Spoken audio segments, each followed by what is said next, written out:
பிரியமானவர்களே, இயேசு கிறிஸ்துவின் நாமத்தில் உங்களுக்கு என் அன்பின் வாழ்த்துக்கள். பிலிப்பியர் 4 அதிகாரம் 6-7 வசனத்தில் ஆண்டவர் சொல்லுகிறார், நீங்கள் ஒன்றுக்கும் கவலைப்படாமல் எல்லாவற்றையும் குறித்து உங்கள் விண்ணப்பங்களை ஸ்தோத்திரத்தோடு கூடிய ஜெபத்தினாலும் வேண்டுதலினாலும் தேவனுக்கு தெரியப்படுத்துங்கள். அப்பொழுது எல்லா புத்திக்கும் மேலான தேவ சமாதானம் உங்கள் இருதயங்களையும் உங்கள் சிந்தைகளையும் கிறிஸ்து இயேசுக்குள்ளாக காத்துக்கொள்ளும். ஆண்டவர் சொல்றார், ஒன்றுக்கும் கவலைப்படாதங்க. ஆண்டவர் மத்திய 6 அதிகாரத்தில் சொல்லும் போது, உணவுக்காக கவலைப்படாதங்க, உடைக்காக கவலைப்படாதங்க, நாளை தினத்தை குறித்து கவலைப்படாதங்க. எதுக்கு கவலைப்படணும்? இந்த தேவைக்கெல்லாம் என்ன பண்றது? ஒரு கவலை, அப்படியே இந்த தேவைகளை குறித்த கவலை சூழ்ந்து கொள்ளுகிறது. அப்படிதானே? அதுக்கு தானே கலங்கி கொண்டு இருக்கிறீங்க. ஆண்டவர் சொல்றாரு, நீ ஒன்றுக்கும் கவலைப்படாத. எதுக்கு நீ கவலைப்படுற? கவலைப்படாத அப்படின்னு ஆண்டவர் உங்களை பார்த்து சொல்றார். அப்ப எப்படி சந்தோஷமா இரு? எப்படிங்க சந்தோஷமா இருக்க முடியும்? ஆண்டவர் சொல்ற, நான் இருக்கல, உனக்கு நான் கூட இருக்கிறேன், அதனால கவலைப்படாதன்னு சொல்றார். ஆனா கவலைப்படுறதுனால என்ன நடக்க போகுது? இன்னைக்கு உட்காந்து கவலைப்பட்டுக்கிட்டே இருக்கீங்க, இதுக்கு என்ன பண்ண, அதுக்கு என்ன பண்ண அப்படின்னு கவலைப்படுறீங்கன்னு வைங்க. அதனால என்ன நடக்க போகிறது? வசனம் சொல்லுது, நீதிமொழிகள் 12:25, மனுஷனுடைய இருதயத்தில் இருக்கிற கவலை அவனை ஒடுக்கும்.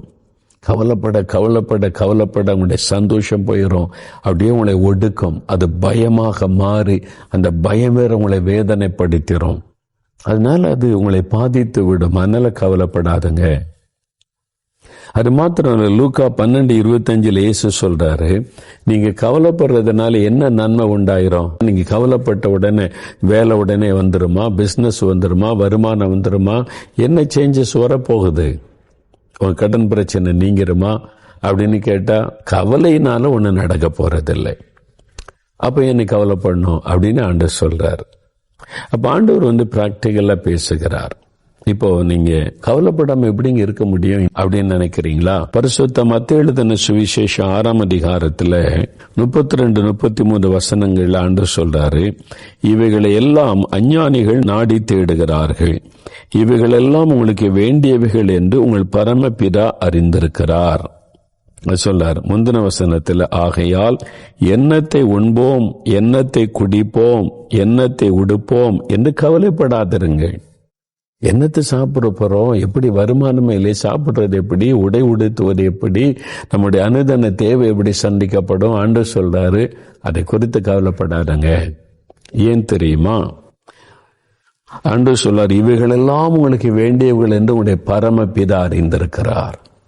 உங்களுக்கு தகப்பன் இருக்கார்ல, இருக்கிறார்ல, இயேசு நம்முடைய தகப்பனா இருக்கிறார்ல. ரட்சிக்கப்பட்ட ஒவ்வொருவருக்கும் அவர் தகப்பனா இருக்கிறார். இயேசுவை உள்ளத்தில் ஏற்றுக்கொண்ட ஒவ்வொருவருக்கும் அவர் தகப்பனா இருக்கிறார்.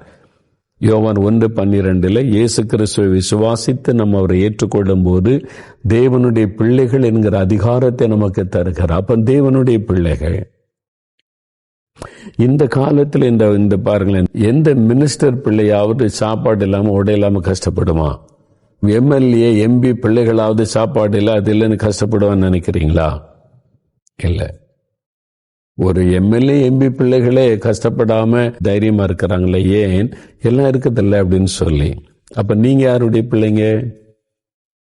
வானத்தையும் பூமி உண்டாக்கின தேவனுடைய பிள்ளைகள். நாம் யாரு? வானத்தையும் பூமியை சிருஷ்டித்த தேவனுடைய பிள்ளைகள். அவர் கைவிட்டுருவாரா? உங்களை பட்டினியா போட்டுருவாரா? அப்ப அவர் நமக்கு தகப்பனா இருக்கிறார். அதான் சொல்லப்பட்டிருக்கிறாரு, இவைகள் எல்லாம் உங்களுக்கு தேவை என்று உங்கள் பரமபிதாவுக்கு தெரியும். உங்களுக்கு சாப்பிட உணவு வேணும், உடுத்த உடை வேணும், பிள்ளைகளுக்கு ஃபீஸ் கட்ட பணம் வேணும், நீங்க வாடகை கொடுக்க பணம் வேணும், இதெல்லாம் அந்த பரம தகப்பனுக்கு தெரியும். தெரிதல் மாத்திரம் அல்ல, அவர் ஒரு நல்ல தகப்பன், நம்முடைய தேவைகளை சந்திக்கிற தகப்பன், நம்மேல அக்கறை உள்ள ஒரு தகப்பன். அப்படி ஒரு தகப்பன் இருக்கிறதுனால நீங்க ஏன் கவலைப்படணும்? உங்களுக்காக கவலைப்பட ஒரு தகப்பன் இருக்கிறார். நீங்க உங்களுக்காக உங்க தேவைக்காக கவலைப்படாதருங்க, பயப்படாதருங்க. அவர் இருக்கிறாரு. அவர் நமக்கு நல்ல தகப்பன். அதனால நமக்கு பயம் இல்லை, கலக்கம் இல்லை, அந்த சந்தோஷமே நமக்கு போதும். அவர் நமக்கு நல்ல தகப்பன். இயேசுவே, நீர்தானே என்னுடைய நல்ல தகப்பன். என் தேவை என்னதென்று உமக்கு தெரியும் அல்லவா? இந்த மாத தேவை, இன்றைக்கு தேவை, எனக்கு உதவி செய்யும். அவரை நோக்கி கூப்பிடுங்க. அவர் உங்களை போஷிப்பார், ஒடுத்து வைப்பார், தேவைகளை சந்திப்பார். பயப்படாதங்க. சூழ்நிலைகளை பார்க்காதங்க. அவர் இயற்கைக்கு மேற்பட்ட காரியத்தை செய்கிற வல்லமையுள்ள ஒரு தேவன். அவர் நல்ல தகப்பன். உங்களை கைவிட மாட்டார். அவரை விசுவாசிங்க. அவரை விசுவாசித்து பற்றி கொள்ளுங்க. அப்போ முதலாவது நீங்க அறிந்து கொள்ளணும், என் மேல அக்கறை உள்ள அன்புள்ள ஒரு பரம தகப்பன் எனக்கு இருக்கிறார். அவர் எல்லாவற்றையும் பார்த்து கொள்ளுவார். அதை விசுவாசிங்க.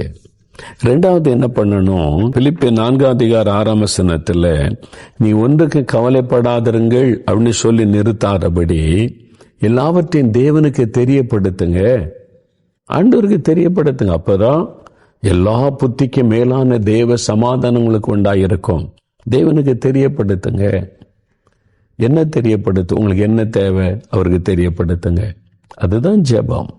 ஜெபத்தில் ஆண்டவரோடு பேசுவது. ஆண்டவரே, வீட்டு வாடகை கொடுக்கணும், வழி இல்லாமல் இருக்கிற, எனக்கு உதவி செய்யுங்க. ஆண்டவரே, இது மாதிரி எனக்கு ஜாமா வாங்கணும், பொருட்கள் வாங்கணும், சாப்பாட்டுக்கு அதுக்கான பொருள் வாங்க கூட காசு இல்லை, எனக்கு உதவி செய்யுங்க. நீங்கள் ஒன்றுக்கு கவலைப்படாமல் எல்லாவற்றையும் தேவனுக்கு தெரியப்படுத்துங்க. ஆண்டவரே, இந்த தேவை எனக்கு இருக்கிறது, ஆண்டவருக்கு தெரியப்படுத்துங்க. ஜெபத்திலே தெரியப்படுத்துவது. நீங்க ஜெபிக்கிறீங்களா?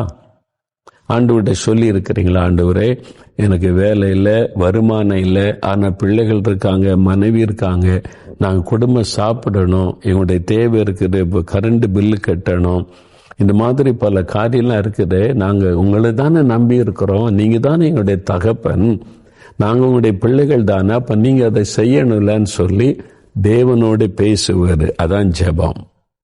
தேவனுக்கு தெரியப்படுத்துவது. அதான் சொல்ல தெரியப்படுத்துங்க. கானா ஒரு கல்யாண வீட்டில் திராட்சை ரசம் இல்லை, குறைப்பட்டு விட்டது. இயேசுக்கு தெரியப்படுத்தினதுனால அற்புதம் நடைபெற்றது. அப்ப இயேசுக்கு உங்களுடைய பிரச்சனையை சொல்லுங்க, மனம் திறந்து பேசுங்க, உங்களுடைய காரியங்களை அவருக்கு தெரியப்படுத்துங்க. நீங்க ஜெபத்துல தெரியப்படுத்திட்டா போதும், ஆண்டவர் உங்களுக்கு அற்புதம் செய்வார். எங்கிருந்து வரும், எப்படி உதவி வரும் தெரியாது. எனக்கு உதவி வரும் கண்மலை இயேசு. வானத்தை பூமியை உண்டாக்கின கர்த்தரிடத்திலிருந்து ஒத்தாசை வரும். எனக்கு ஒத்தாசை வரும் பர்வதங்களுக்கு நேராக கண்களை ஏறெடுக்கிறேன். நீங்க ஆண்டவருக்கு நேராக கண்களை ஏறெடுத்த, ஆண்டவரே, நாங்கள் உம்மை நம்பி இருக்கிறோம், நீங்க எங்க தேவையை சந்திக்கணும்னு நீங்க விசுவாசத்தோடு அந்த காரியத்தை தேவனுக்கு தெரியப்படுத்தும் போது அற்புதம் நடக்கிறத நீங்க பார்ப்பீங்க. விசுவாசிங்க. ஆண்டவர் உங்களுக்கு அற்புதம் செய்வதை நீங்க காண்பீங்க. நம்முடைய விசுவாசம் எப்படி இருக்கு தெரியுமா? வேலை கிடைச்சா சம்பளம், அதை வச்சு குடும்பத்தை நடத்துறோம், அப்படிதான். அப்ப கர்த்தரால இல்லையா? என் குடும்பத்தை நடத்துகிற ஒரு கர்த்தர், நாங்க அவரை சார்ந்து நிக்கிறோம். வேலை கர்த்தர் கொடுத்தாரு, பிசினஸ் கர்த்தர் கொடுத்தாரு. நீங்க அவரை சார்ந்து கொள்ள பழகுங்க. விசுவாசத்துல இயேசுவோடு இருக்க பழகுங்க. அப்ப நீங்க அசைக்கப்பட மாட்டீங்க. நீங்க தைரியமா இருப்பீங்க, மகிழ்ச்சியா இருப்பீங்க. உங்களுடைய தேவைக்கு மத்தியில நீங்க சந்தோஷமா இருப்பீங்க. ஏன்னா உங்களுடைய தேவைகளை சந்திக்கிற தேவன் உங்களோடு கூட இருக்கிறார். அவருக்கு தெரியப்படுத்தினா போதும், அவர் அற்புதம் செய்திருவார். கடைசியா பாருங்க, 1 பேதுரு 5:7 அவர் உங்களை விசாரிக்கிறவர் ஆனபடியால் உங்கள் கவலைகளை எல்லாம் அவர் மேல் வைத்து விடுங்கள். இப்போ கவலை நம்மளை சூழ்ந்து விட்டது, என்ன பண்ண அப்படின்னு ஆண்டு சொல்றாரு. முதலாவது உங்களுக்காக கவலைப்பட ஒரு தகப்பன் இருக்கிறார், அதை நினைத்துக் கொள்ளுங்க. இரண்டாவது அவரிடத்துல எல்லாவற்றையும் சொல்லுங்க. உங்களுடைய கவலைகள், தேவைகள் எல்லாத்தையும் தேவனுக்கு தெரியப்படுத்துங்க, அவர்கிட்ட சொல்லுங்க. அவர் அதை கவனித்து கேட்பார். மூன்றாவது அவருடைய சமூகத்தில் வைத்து விடுங்க. உங்களுடைய கவலைகள் எல்லாம் ஆண்டவர் மேல போட்டுருங்க. ஆண்டவர், இதே என் கவலைப்பா, என்ன பண்ணன்னு தெரியல, இந்த பண தேவை, அந்த பண தேவை, எல்லாம் வருமானத்துக்கு வழி இல்லை, என்னைக்கு எனக்கு விடுதலை கிடைக்குமே தெரியல, அது வரைக்கும் என்ன பண்ண போறேன்னு தெரியல, உங்க பாதத்துல நான் வச்சுட்டேன், நீங்க தான் என்னுடைய தகப்பன், எல்லாத்தையும் பார்த்து கொள்ளுங்க. ஆண்டவர் பார்த்து கொள்ளுவார், கைவிட மாட்டார். உங்களை வெட்கப்பட விட்டுருவாரா? இல்லை, அவரை சார்ந்து கொள்ளுங்க. நீங்க தான் எல்லாமே ஆண்டவரே, நீங்க தான் எனக்கு துணை, நீங்க தான் என் தேவைகளை சந்திக்கிறவர். ஆண்டவரை சார்ந்து கொள்ளுங்க. அப்ப அவர் மேல நீங்க வச்சிடணும், அவ்வளவுதான். பாரத்தை அவர் மேல வச்சிடணும், அவர் அதை பொறுப்படுத்திக் கொள்ளுவார். ஒரு சமயம் ஒரு நண்பர் கிராமத்துல ஒருத்தரை பார்த்துட்டு கார்ல வந்து கொண்டிருந்தார். அங்கே ஒரு அம்மா, வயசான அம்மா பாருங்க, ஒரு பாரத்தை சுமந்து கொண்டு போறாங்க. அடுத்த ஊருக்கு போறாங்க. அந்த அம்மாப்பா ஒரு பாரத்தை சுமந்துட்டு நடக்க கூட பலன் இல்லாம போறாங்களேன்னு சொல்லி அவர் காரை நிறுத்தினார். அம்மா நீங்க எங்க போகணும்னு கேட்டாங்கன்னா அந்த சொன்னாங்க, பக்கத்து ஊரு தான். சொன்ன உடனே நான் அந்த வழியே தான் போறேன், கார்ல ஏறிக்கொள்ளுங்க, அவங்கள விட்டுறேன்னு சொன்ன. அப்படியே ஐயான்னு சொல்லி கார்ல ஏறிக்கொண்டாங்க. கொஞ்ச தூரம் அவர் பேசிக்கொண்டு வந்தார். பிரயாணத்துல வந்த பிறகு திரும்பி பார்த்தார். தற்செயலா பார்த்தா அந்த அம்மா தன்னுடைய தலையில் அந்த பாரத்தை வைத்து கொண்டே இருக்கிறாங்க.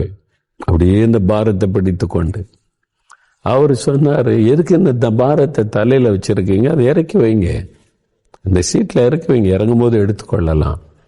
அந்த மாதிரி சொன்ன. இல்லை ஐயா, இதெல்லாம் ரொம்ப பாரம், தாங்க முடியாத பாரம். இந்த பாரத்தை உங்களுக்கு எப்படி தெரியும், சுமக்கிற எனக்கு தான் தெரியும். இந்த பாரத்தெல்லாம் இந்த கார் தாங்காது, ரொம்ப கஷ்டம் அப்படின்ட்டாங்க.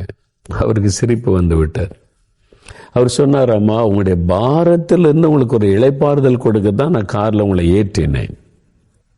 நீங்க கார்ல உட்கார்ந்துட்டா உங்களுடைய தலையில் இருக்கிற பாரத்தை இறக்கி வச்சிருவீங்க, நீங்க லகுவா ஃப்ரீ ஆயிருவீங்கன்னு சொல்லிதான் காருக்குள்ள ஏற்றினேன்.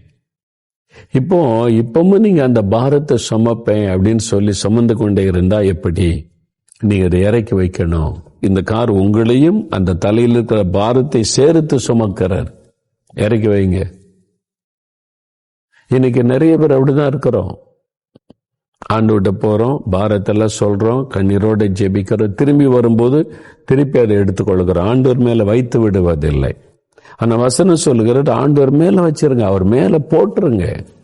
ஆண்டவரை இது இனிமே நீங்க தான் கவலைப்படணும், நான் கவலைப்பட மாட்டேன், நான் இதுக்காக கலங்க மாட்டேன், நான் பயப்பட மாட்டேன், இது உம்முடைய காரியம், நீங்க பார்த்து கொள்ளுங்க. ஆண்டவர் மேல வச்சிருங்க, ஆண்டவர் மேல போட்டு விடுங்கள். உங்களுடைய தேவைகள் சந்திக்கப்படும், உங்களுடைய குறைவுகள் நிறைவாக்கப்படும், ஆசீர்வாதமான வழிகள் திறக்கப்படும். கலங்காருங்க, பயப்படாதுங்க.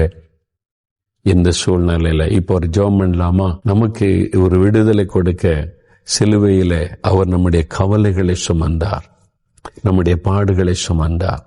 எல்லாத்தையும் அவர் சுமந்து முடிச்சிட்டார். உங்களுடைய பாடு, துக்கம், கஷ்டங்கள் எல்லாத்தையும் சுமந்து முடிச்சிட்டார். இனிமே நீங்க ஏன் சுமக்கணும்? அவர் மேல வச்சிருங்க, அவ்வளவுதான். அவர் கட்டாயம் உங்களை கைவிட மாட்டார், வெட்கப்பட விட மாட்டார். பயப்படாதங்க, சோர்ந்து போகாதங்க, விசுவாசத்துல உறுதியாருங்க. இப்ப நம்ம ஜெபிக்கலாமா? தகப்பனே, ஏதோ இந்த வார்த்தைகளை கேட்டு ஜெபிக்கிற ஒவ்வொரு சகோதரனுக்காய் சகோதரிக்காய் ஜெபிக்கிறப்பா. இவங்க உங்க குழந்தைகள், ஆண்டவரே உங்க பிள்ளைங்கப்பா. ஆண்டவரே இந்த நாட்கள்ல நீர் அவருடைய கவலைகளை மாற்ற, பயங்களை மாற்ற இப்பொழுது அவளோடு பேசிக் கொண்டிருக்கிற அன்பிற்காய் ஸ்தோத்திரம். இயேசுவே இயேசுவே என்று கூப்பிடுகிற உம்முடைய பிள்ளைகளை நீர் பாரும் ஆண்டவரே. தகப்பனே, இந்த நேரத்தில் உம்முடைய வலது கரம் நீட்டி உம்முடைய பிள்ளைகளை தொட்டு ஆசீர்வதிக்கும்படி ஜெபிக்கிறேன். அந்த கவலைகள், பயங்கள் அவருடைய உள்ளத்தை விட்டு விலகி போகட்டும். நீர் அவளுக்கு நல்ல தகப்பனாயிருந்து பாதுகாத்து தாங்கி ஆசீர்வதித்து நடத்துகிற தேவனாய் இருக்கிறதற்காக உமக்கு ஸ்தோத்திரம். இன்றைக்கு இயேசுவின் நாமத்தில் ஆசீர்வாதம் உண்டாகட்டும். இன்றைக்கு ஆண்டவர் அவள் ஜெபிக்கிற காரியத்தில் அற்புதத்தை கட்டளையிடும். அவள் வேண்டிக் கொள்ளுகிற காரியத்தில் ஒரு அதிசயம் நடக்கட்டும். நீர் அற்புதங்களின் தேவன் என்பதை விசுவாசிக்கிறோம். கூப்பிடுகிற காக்கை குஞ்சுகளுக்கு ஆகாரம் கொடுக்கிற தேவன் இந்த பிள்ளைகளை போஷையும் உடித்துவையும் தேவைகளை சந்தையும் குறைவுகளை எல்லாம் மாற்றி அதிசயமாக நடத்தும். இயேசுவின் நாமத்தில் ஆசீர்வாதம் உண்டாகட்டும். இயேசுவின் நாமத்தில் அற்புதங்கள் நடக்கட்டும். ஆண்டவர் தொடுகிறீர், அற்புதம் செய்கிறீர், உமக்கு நன்றி அப்பா. இந்த பிள்ளைகளை வேறு யாரிடத்தில் போய் நிற்க முடியும்? வேறு யாரிடத்தில் போய் கேட்க முடியும்? நீரல்லவோ சர்வ வல்லமுள்ள தேவன், நீரல்லவோ இந்த பிள்ளைகளுக்கு தகப்பனாய் இருக்கிறீர். ஆசீர்வதித்த நடத்தி மகிழ பண்ணும். கர்த்தர் செய்கிறதற்காக உமக்கு ஸ்தோத்திரம். இயேசு கிறிஸ்துவின் நாமத்தில் ஜெபிக்கிறோம் பிதாவே.